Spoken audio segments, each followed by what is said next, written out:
What happens when a country spends 40 years building the perfect hiding place and then watches one bomb prove it was never hidden at all? Somewhere under a mountain in central Iran, that question just stopped being theoretical. Before we go further, I need 30 seconds of your time. If this kind of breakdown actually helps you understand what's happening instead of just scrolling past T and other headline, tap that like button now. It costs you nothing, and it tells this channel to keep making videos like this one. Hit subscribe while you're at it. Ring the notification bell, and if you have a friend who keeps asking, wait, what's actually going on with Iran? Send them this video. Let's get into it. Start with what actually happened. Near the city of Isfahan, in the heart of Iran, a strike hit a facility that wasn't sitting on open ground. It was buried inside a Mount Ain carved into solid rock, built specifically to store long-range missiles where nobody could reach them. That was the entire point of the design, and for a while, it worked exactly as planned. Then the footage started circulating, and anyone who watched closely noticed something strange. His wasn't a normal explosion. A normal explosion flashes, throws up smoke, and dies down within seconds. This one kept going. Fire kept rolling out of the mountain in waves, venting through shafts and tunnel openings long after the first impact.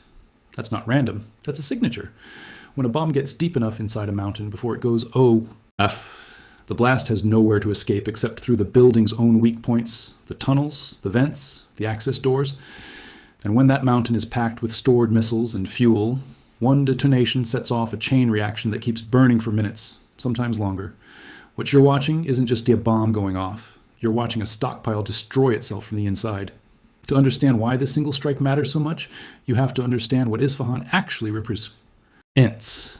This isn't some minor outpost on the edge of the map. It's one of the anchor points of Iran's entire missile program, a place where components get built, assembled, tested, and stored, all under the same mountain range. Losing a facility like this isn't like losing one warehouse in a large supply chain. It's closer to losing the factory floor, the loading dock, and the vault, all in the same afternoon. That's part of why analysts have been watching this location so closely since the conflict began. It was never just another target on a long list. It was always one of the targets that actually mattered. Now here's the part that actually explains why this keeps happening. Multiple reports point to a specific weapon behind these strikes, a 5,000-pound P-precision bomb known as the GBU-72. It's not new to headlines, but it's become the signature tool of this entire campaign, and understanding what it does tells you almost everything about how this war is being fought. Picture the world's bunker-busting weapons as a set of tools ranked by size and purpose. At the extreme top end sits a bomb so massive it can only be carried by one aircraft on the planet, the B-2 stealth bomber, reserved for the deepest, hardest targets that exist. At the bottom end, you've got smaller penetrating bombs, useful against shallow bunkers, but nowhere near powerful enough for a mountain complex. The GBU-72 sits precisely in the gap between those TW extremes. It's heavy enough to punch through serious rock and reinforced concrete, but light enough to be carried by a regular fighter jet instead of a rare, expensive stealth bomber that has to fly halfway around the world. That gap might sound like a minor engineering detail. It isn't. In modern warfare, gaps like this decide entire campaigns. Commanders don't choose E-weapons because they look impressive on camera. They choose whatever gets the mission done with the least risk and the least cost. And for decades, IR built its entire defense strategy around the assumption that nobody would burn a rare stealth bomber mission on every single underground bunker scat. Tiered across the country, that assumption made sense, right up until a mid-sized weapon came along that didn't need a stealth bomber at all. Think about what that shift actually means logistically. A stealth bomber mission requires enormous planning. It might mean flying from a base thousands of miles away, coordinating refueling tankers along the route, and accepting that only a handful of airframes exist to carry out that kind of mission in the first place. You don't send that aircraft after every tunnel entrance you find. You save it for the handful of targets that absolutely demand it. But once a weapon exists that a regular fight R-jet already stationed in the region can carry, the entire math changes. Suddenly, a facility that used to be protected by scarcity, protected by the simple fact that the tools capable of reaching it were rare and expensive to use, is no longer protected at all. The rare tool became a common one, and that changes what hidden actually means. So what actually makes this bomb capable of doing what it does? It's not really about the weight, it's about patience-y. A bunker buster isn't designed to explode the second it touches the surface, because that would waste almost all of its force on rock and dirt that doesn't matter. Instead, engineers built it with a hardened steel shell tough enough to survive slamming into the ground at incredible speed, paired with a smart fuse that actually counts through layers of material as it falls, waiting for exactly the right depth before it triggers. Rapport? T's on this weapon class describe it punching through around 100 feet of natural earth, or more than 20 feet of solid reinforced concrete, before it finally detonates. Stop and actually picture that. Iran didn't build shallow bunkers. They built what are essentially underground CIDs, designed from the ground up to shrug off ordinary airstrikes. A weapon like this doesn't fight that design. It ignores it completely, punching straight through the layers that were supposed to guarantee safety and detonating exactly where the missiles were being stored. There's another detail worth understanding here, because it shows how flexible modern strike operations have become. This bomb can be guided two different ways. It can fly on pre-programmed SA telite coordinates locked in before the jet even takes off, or it can be steered in real time using a laser, letting the pilot make last-second corrections as it falls. And if that laser signal gets blocked by smoke, weather, or a sudden evasive move, the weapon doesn't just go dumb and miss, it automatically drops back to its last confirmed satellite coordinates instead. That kind of backup system isn't theoretical. It comes straight from painful lessons learned in real combat, and it matters enormously when a jet is trying to deliver a 5,000-pound bomb through contested airspace and get out alive. There's a reason militaries invest so heavily in this kind of redundancy instead of just trusting one guidance method. War is messy. Smoke from an earlier explosion can block a laser beam. Weather can roll in without warning. An enemy might launch flares or use Othi, or tricks to confuse an incoming weapon. If a bomb only had one way to find its target, any one of those problems will turn a precision strike into a wasted bomb and a missed opportunity.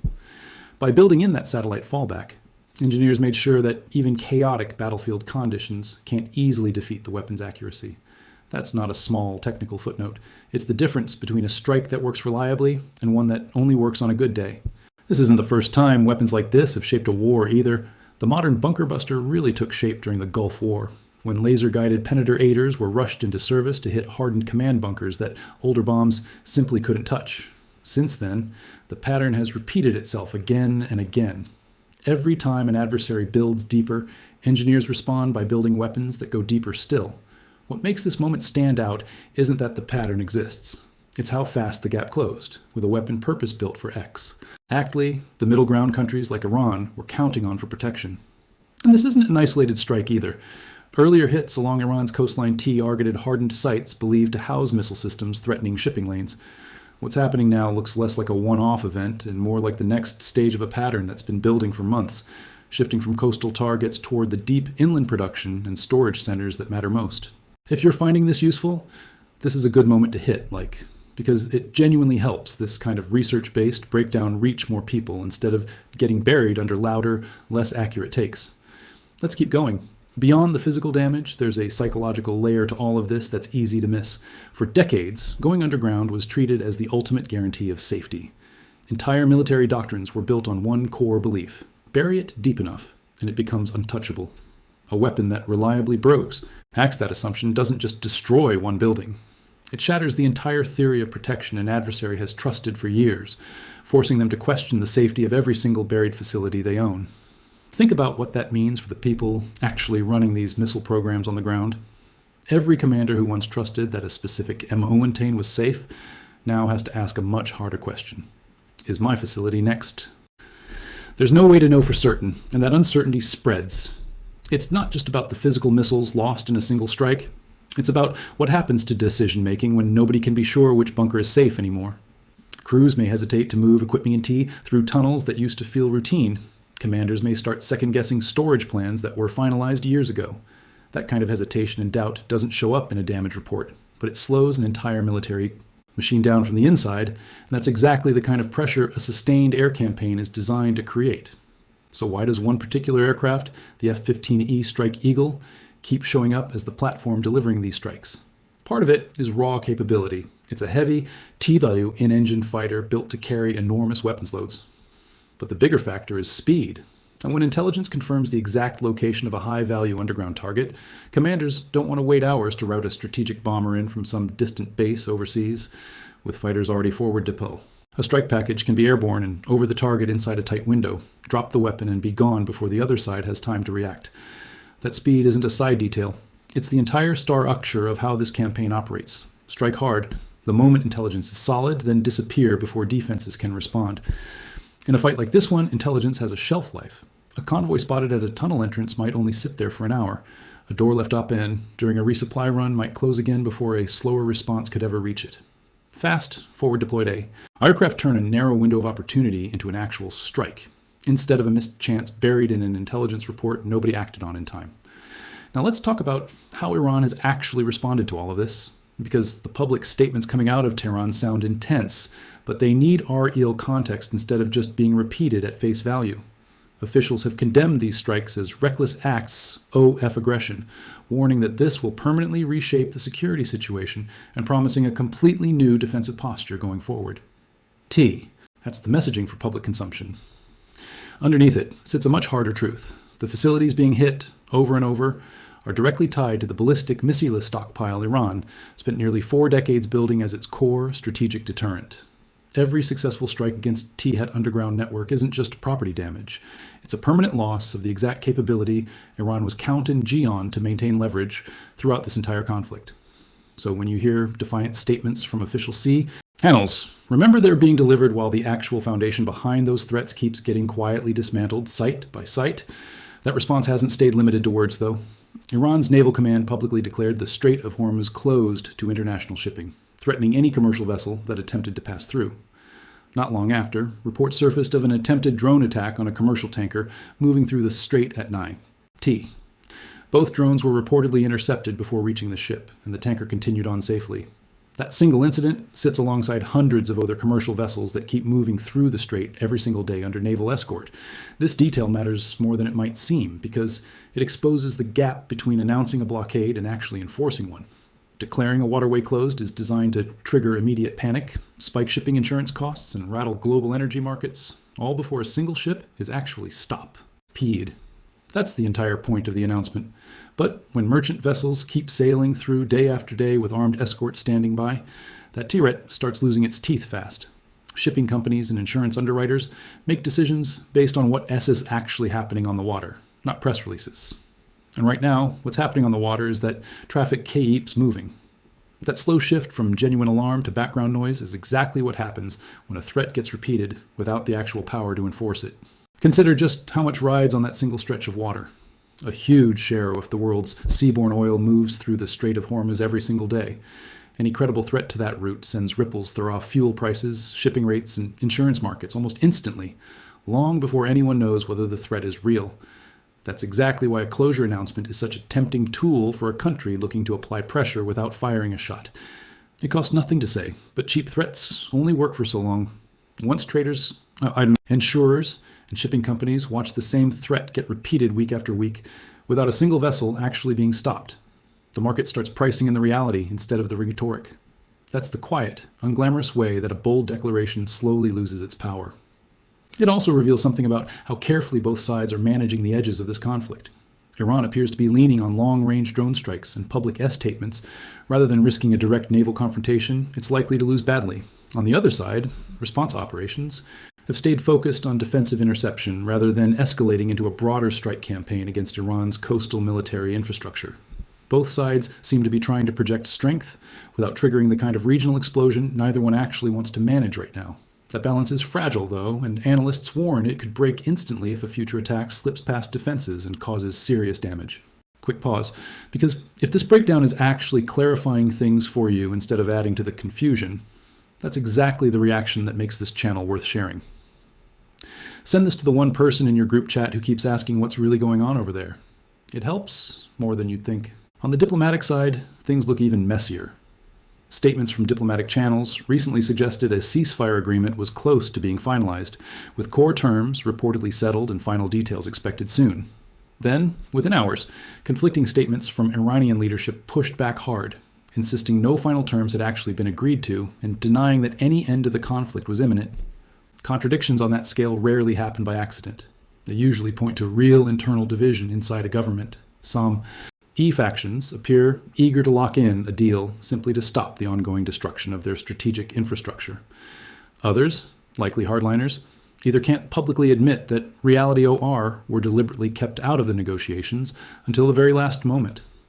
When one part of a government is quietly working toward an exit, while another part is publicly denying those talks even exist, that's not unified leadership.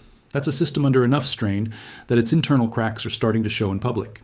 There have also been sharp accusations that Iran leaked distorted versions of draft agreement terms to international media, spreading claims that don't match the actual written proposals. Alongside strong condemnation of continued drone attacks on shipping lanes, whatever the exact political language being used, the underlying reality is simple. Trust between both sides is close to zero, and everyone involved knows it. Situations like this rarely collapse in one dramatic moment. They reveal themselves slowly through small inconsistencies that pile up over time. One contradictory statement can be brushed off as miscommunication, but when the contradictions keep stacking day after day, that pattern tells you far more about where things actually stand than any polished diplomatic statement ever could. Governments under real pressure almost never admit their internal struggles directly. Instead, those struggles show up in mismatched timelines, sudden reversals, and denials. These denials often don't line up with what's actually happening on the ground. There's a useful way to think about this. Imagine two people negotiating the sale of a house, while one of them is secretly telling their family the deal is already falling apart. That's not just an awkward miscommunication. That's a sign the people at the table don't actually control the whole process. In a government, that same pattern usually means one faction is trying to move faster than another faction is willing to accept. And neither side has fully won that internal argument yet. Until that argument resolves internally, every public statement coming out of that government has to be read carefully. It must be seen as one voice among several, not a single unified position. That's exactly the picture forming here. It is part of why predicting the next move has become so difficult, even for people who study this region closely. To really understand this moment, you have to understand why Iran built these underground complexes in the first place. Satellite intelligence gathered over the years shows facilities like the one near Isfahan were constructed across decades with reinforced storage bays. These facilities include heavy access roads and fortified tunnel entrances cut deep into granite mountains. From a distance, these entrances were built to look like ordinary terrain. They blend into rugged hillsides unless you already know exactly where to look. The strategy relied on multiple redundant tunnel routes. This lets missile crews roll launchers out, fire from a prepared position, and retreat back underground before any counterstrike could locate them. It was a long-term bet that no adversary would have an unlimited supply of expensive precision weapons to hit every single tunnel entrance in the country. That same strategy also creates a powerful incentive for deception. Iran has every reason to build convincing decoy structures. They create fake tunnel entrances scattered across these mountain complexes, hoping to pull expensive precision strikes away from the real storage bays. This is exactly why intelligence gathering matters just as much as the weapons themselves. A 5,000-pound precision bomb is only as good as the coordinates. Feed it the wrong target, and all that engineering means nothing. This is also where satellite imagery and human intelligence come into play. Years of patient observation start to matter more than any single weapon in the arsenal. Building a convincing decoy tunnel isn't hard. Building one that survives years of overhead imaging, ground movement tracking, and cross-referenced intelligence reports is much harder. That's the quiet, unseen battle running underneath every strike you actually see on camera. Long before a bomb ever leaves the aircraft, analysts must be certain. They have to be reasonably certain the coordinates they're targeting represent something real, not a piece of concrete built specifically to waste a weapon on empty rock. Every successful strike on an actual storage bay is really the visible tip of a much longer intelligence process that never makes it into the footage. Right now, that entire underground strategy is facing its most intense real-world test in history. The target complex near Isfahan isn't just one storage site. It's considered one of the largest missile manufacturing, assembly, and underground storage networks in the entire region, built over decades. It was designed specifically to survive prolonged air campaigns. Intelligence reports suggest this area has already absorbed dozens of heavy bunker buster strikes. And yet, signs of missile activity keep surfacing from the same general area. How is that possible? Because the deepest interior chambers reach very far. These mountain complexes reach further than even these penetrating weapons can currently strike, letting core assets survive the initial waves. Actually neutralizing that threat permanently means reaching those absolute depths, not just collapsing the outer tunnel entrances, which is exactly why even heavier specialized weapons are reportedly being considered for this fight. It's a strange kind of arms race playing out in real time. It is not between two air forces trading blows in the sky, but between how deep engineers can dig and how deep a warhead can punch. Right now, neither side has fully won that contest, and that unresolved tension is exactly why this particular facility keeps appearing in strike reports. It appears again and again instead of disappearing from the news after a single hit. If you've made it this far, you clearly care about understanding. Understanding this properly instead of just watching clips out of context is rare, and it's exactly why this channel exists. Hit subscribe if you haven't yet, so the next breakdown lands in front of you the moment it's ready. Step back and look at the broader arc of this campaign, and a clear sequence starts to appear. The early phase focused on early warning radar. By knocking out radar and long-range communication networks, they effectively blinded regional air defenses. The next phase shifted toward command and control infrastructure. This involved cutting the links between central leadership and units in the field. Now the weight of this campaign has shifted directly onto missile production. It targets assembly and underground storage, striking at the core capability that lets Iran project power beyond its own borders in the first place. This isn't a series of random, disconnected strikes. It's a deliberately sequenced strategy designed to strip away an adversary's options one layer at a time. This forces a strategic decision that can't be avoided forever. Each phase builds on the one before it. Blind the radar first, and the enemy is helpless. The enemy can't see strikes coming. Cut the communication lines next, and even if they see something coming, they can't coordinate a response fast enough. Only then does it make sense to go after the production and storage facilities directly, because by that point, detection and response have been stripped away. That sequencing isn't an accident. It's exactly how modern air campaigns are designed to work, and recognizing that pattern tells you a lot. It shows how deliberate and calculated this entire operation actually is, far more than a simple string of unconnected explosions in the news. It also helps to understand what this missile stockpile actually represents beyond raw numbers. This isn't just a pile of weapons sitting in storage. It's the backbone of an entire regional strategy built over 40 years, funding proxy groups and projecting influence far beyond Iran's own borders. This gives Tehran a seat at the table in conflicts it isn't even directly fighting.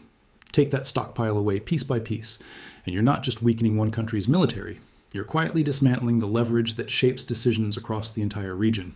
From shipping lanes to neighboring governments watching nervously from next door, that's the real weight behind every strike we've talked about today. It was never just about one mountain or one facility. It's about what that mountain represents to everyone watching from outside its borders too. Which leads to the real question underneath all of this. What is each side actually trying to secure? From Iran's side, the priority appears economic. The priority is economic relief, to rebuild what's been destroyed, while protecting as much secrecy as possible around the remaining stockpile. The nuclear question remains the absolute red line in any negotiation, but the quiet battle over the ballistic missile stockpile is just as decisive. That stockpile functions as the ultimate insurance policy behind everything else, from regional influence to maritime pressure. Take that stockpile apart. If you dismantle it, facility by facility, the rest of that strategic position becomes deeply exposed. That's the real stake behind these mountain strikes. It's exactly why these locations keep absorbing repeated hits instead of being treated as finished targets. Zooming out even further, this conflict is a shift. It is part of a much bigger shift happening across modern militaries worldwide. New defense frameworks are being built specifically around unmanned systems. This includes robotics and autonomous combat integration, placing them on the same priority level as traditional regional military commands. Autonomous platforms, coordinated drone swarms, and AI-assisted targeting are quickly becoming central to how modern air campaigns are fought today. We're already seeing early versions of this in the field, including automated systems supporting search and rescue operations for downed air crews. This matters because once a dedicated command structure exists, funding, doctrine, and force planning shift permanently around that technology for years. It's worth pausing on why that shift is happening right now instead of 5 or 10 years from now. Every conflict teaches militaries something new. This one is teaching a very specific lesson. Static defenses built decades ago, no matter how hardened, eventually run into tools designed to defeat them. That lesson doesn't just apply to Iran. Every country watching this conflict unfold is quietly reevaluating its own underground facilities. They are looking at their own air defense networks and their own assumptions about what counts as safe. Wars like this rewrite the reference manual. Every other military on the planet studies these manuals afterward. That's part of why the footage coming out of Isfahan is being analyzed so closely. It is studied far outside the region itself. So where does all of this actually leave things right now? On one track, a physical campaign grinds forward, with specialized penetrating weapons breaking down Iran's underground missile infrastructure piece by piece. Another track shows signs of possible negotiation. Clear internal disagreement is unfolding at the exact same time. That's not a contradiction. That's what real pressure looks like inside a system. It happens when a system is absorbing serious damage to its most important assets. Meanwhile, commercial shipping keeps moving through the Strait of Hormuz. Under continuous naval protection, shipping remains largely undisturbed by threats that haven't translated into sustained action on the ground.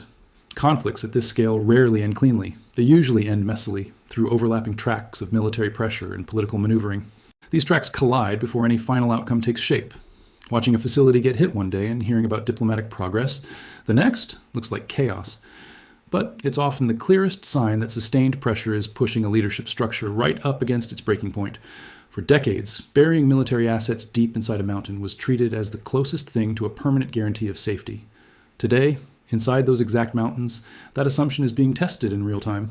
Layers of concrete and hundreds of meters of solid rock are failing. Decades of confidence that depth alone equals safety are all running into a new generation of precision weapons, built specifically to prove that theory wrong. Think back to where we started. A country spends 40 years digging deeper, pouring concrete, and convincing itself that depth alone was safety. And then, in a matter of seconds, one weapon designed by people who spent years studying exactly that kind of problem proves the premise wrong. That's not just a military story, it's a much older story about the limits of hiding, dressed up in modern steel and satellite guidance. Humans have been building walls and digging tunnels for thousands of years, and for almost as long, someone else has been figuring out the breakthrough. What's different now is the speed. It used to take armies and generations to crack a fortress. Today, it can take a single aircraft and a weapon. A few seconds of free fall can unravel decades of construction. That compression of time is what makes this moment feel so different. Every generation believes its walls are the ones that finally hold. And every generation eventually learns someone is already building the counter-tool. That's really the lesson sitting underneath everything we just walked through. Every defense built on reachable beliefs meets an engineer eventually. I want to know what you actually think happens next. Does this kind of sustained pressure push toward a fast diplomatic resolution or expansion? Drop your take in the comments. I read every one of them. Subscribe so you don't miss the next one. Stay sharp, and see you in the next update.